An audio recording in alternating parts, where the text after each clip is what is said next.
पूरा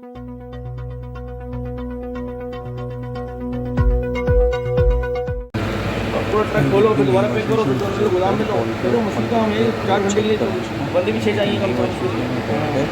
ये बुकिंग पे चेक कर ले क्योंकि डीलर को उसी टाइम बता रहा है कि डीलर को ले जाओ, लेकिन बाद में मसले करके आगे अपना